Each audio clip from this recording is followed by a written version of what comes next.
Hello everybody and welcome back to East. Last video we spoke to Luta Gemma back on the 11th floor of Darm Tower and we were able to receive the blue amulet from him, and this is the final item that is required in order to make it all the way up to the last floor of Darm Tower. So what I've done is I've climbed back up from floor 11 all the way back up to floor 16. And taking the northwestern staircase, we're now able to continue onwards in the tower. So we're just going to keep climbing and we're going to go from here. Pretty excited actually, because we are very close to being finished with this entire game, which is really exciting news. It's been quite a journey and we have been in Darm Tower for quite some time now. Now that you're on floor 17, there isn't much to do on this floor, but beware because you're going to be ambushed by a bunch of enemies in a very small and very confined space. So you have a couple of options here. Obviously you want to make sure you have the best equipment in order to withstand all of these enemies. You can equip something like the shield or the power ring to either do more damage or protect yourself a little bit better. And if you do happen to have a mirror, like I have here, you can freeze them and cause damage to them and move them out of the way that way. We haven't really used the mirror for much, except for that little tidbit with Fina way back in the day, and we don't really have much else used for this, so I think I'm just going to go ahead and use the mirror. This first corridor has nothing, it's a dead end. So what you want to do is find the easternmost corridor and start to make your way downwards, and you go down a little ways and you'll find that there are a lot of enemies here, like I said, and they will all ambush you. Now of course at this point it's nothing that you can't handle, but doing it in this fashion makes it a lot easier, just because there is no other way for you to get past them except for to fight them. If they do end up ambushing you in that corridor. Now if you're like me and you were lucky enough to actually make it all the way down without getting ambushed, and you make it all the way to the end, then you have that option of just going around them if you wish. It should also be noted that this is the only floor that these enemies can be found, so if you are trying to fill out your bestiary, then you want to go ahead and fight a bunch of these before you continue on in your climb in the tower. There is also a heal potion in this chest if you want to use it, or pick it up rather, and you'll only be able to pick it up if you have used the current one that's in your inventory. And other than that, this floor has nothing, so once you've fought your way through those scorpion type enemies, just continue your climb upwards. We are now on floor 18. Darm Tower has a total of 25 floors, so we are nearing the end of it here very quickly. Now on this floor we have two options. We can head to the east first if we want to pick up another piece of armor, and if you're not interested in that, what you can do is just head south and continue onwards. But I think I'm going to go ahead and get the extra piece of equipment. There's also a couple of enemies to fight on this floor. These ones are significantly weaker than the scorpion enemies. And again, this is the only floor where these guys can be found, so fight those if you're interested in doing that for your bestiary. And then take the eastern staircase up towards the 19th floor.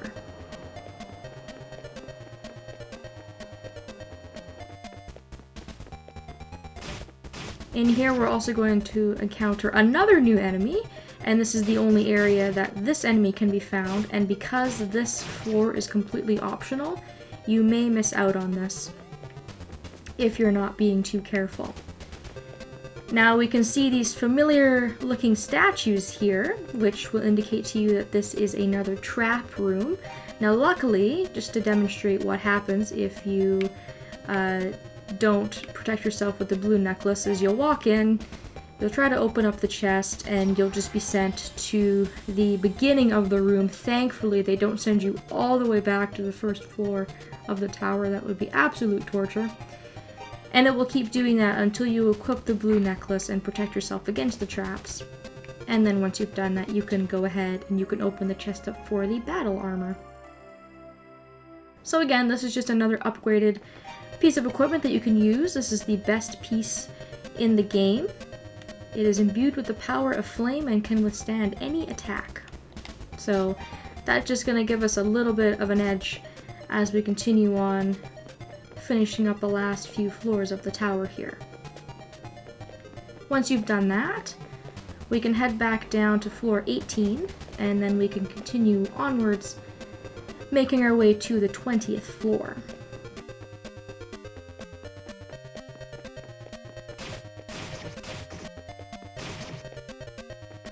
And the staircase to go up should be southwest. This is a fairly big room with not a lot in it. There are a lot of enemies to defeat. So again, if you're wanting to hunt these guys for your bestiary, they're pretty easy to find. But there's not any sort of chests or anything in this area, so hopefully the staircase won't be too difficult to find.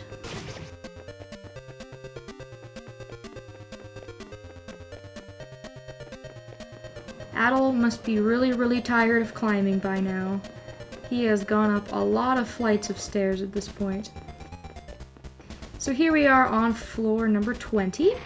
Be careful as you make your way through this floor. If you want to, you can beeline it straight up the staircase going up to floor 21.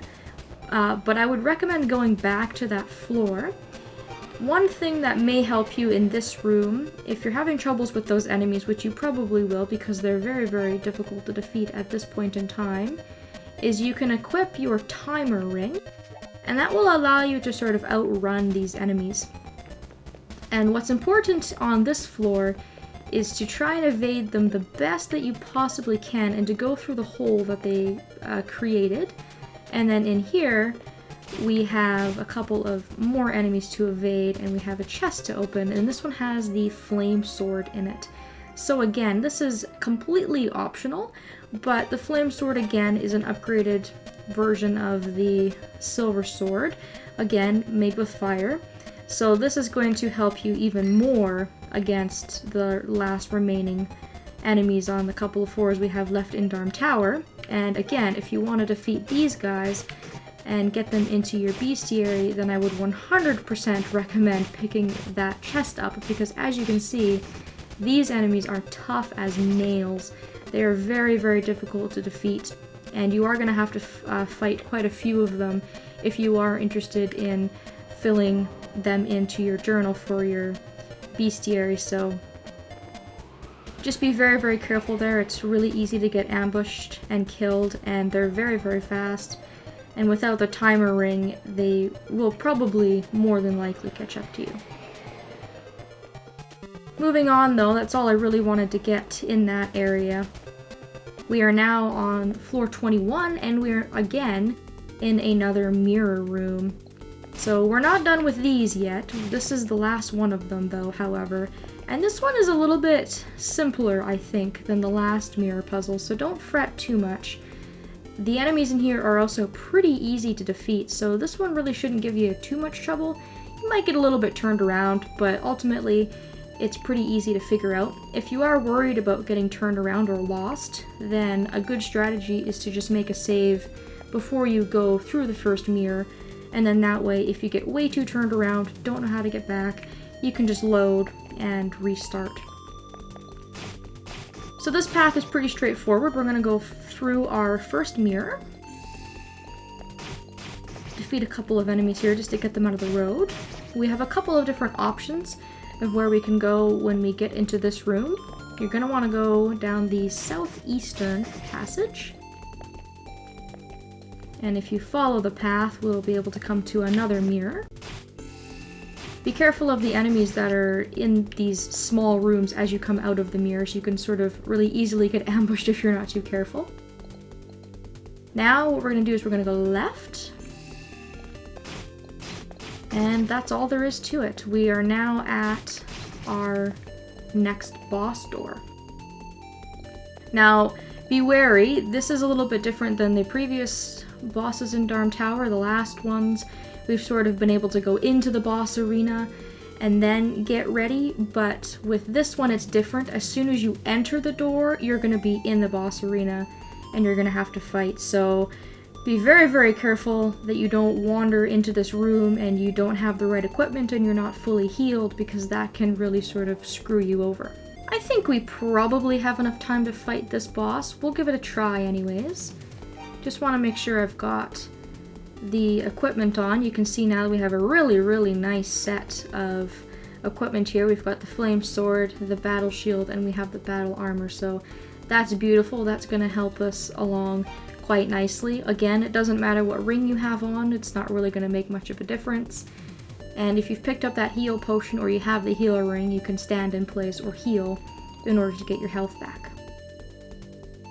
Alright, let's go through the mirror and let's see what we're up against. We are up against 2 floating heads with projectiles.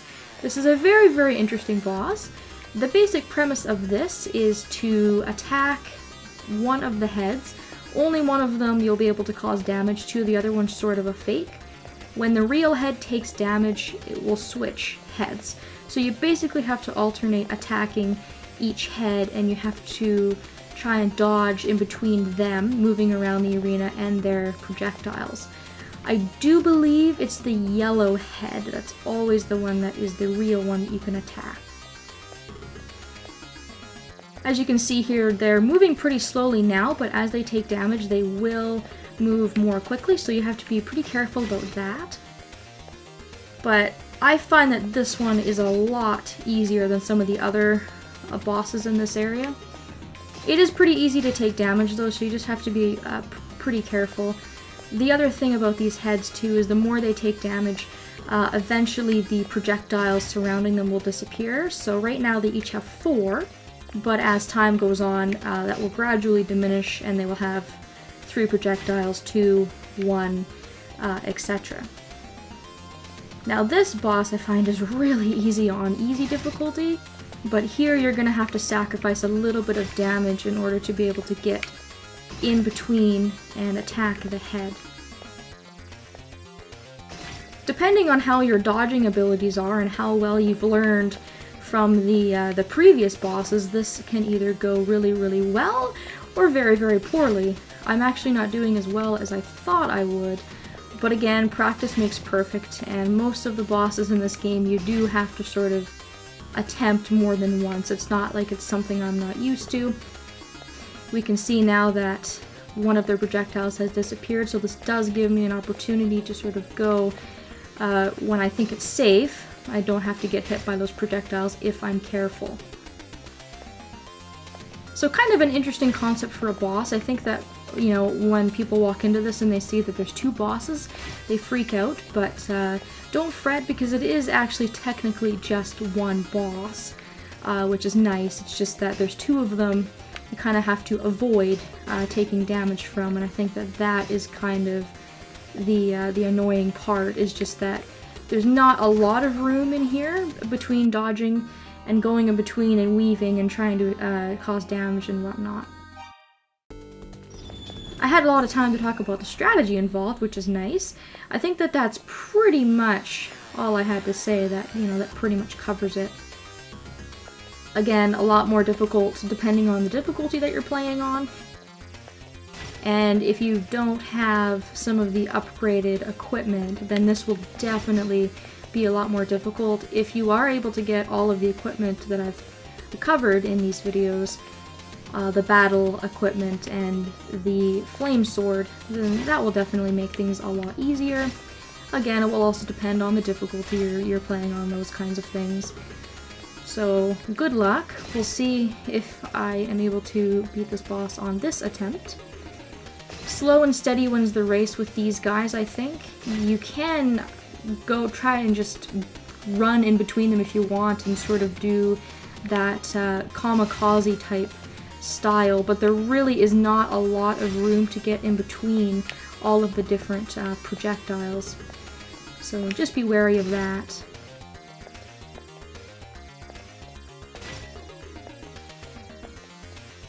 I really do like this arena though. I think that they sort of chose a really kind of nice area to do this boss battle in, because normally we're just fighting them in a room full of bricks and blood, but this is kind of a more lighthearted sort of area, which I kind of like. A little bit of a change of scenery and whatnot. It would be really, really nice if something like the timer ring would work in this area, although I realize, of course, that that would be extremely cheap. I think that that would make this battle really, really easy if there was a way to manipulate how fast the projectiles moved, so obviously they didn't want to make it too easy for us. And hopefully with a few tries you'll be able to beat that boss. Once you've beat it, the mirror will shatter and you'll be able to continue onwards and keep climbing up in Darm Tower. So that is the last boss before the final boss. And now there really isn't anything standing in our way leading up to the final boss, so I hope that next video will be the finale of East. I am very, very excited. I want to thank you all so very much for watching this video. Hopefully you will join me next time, and thank you all so very much for watching.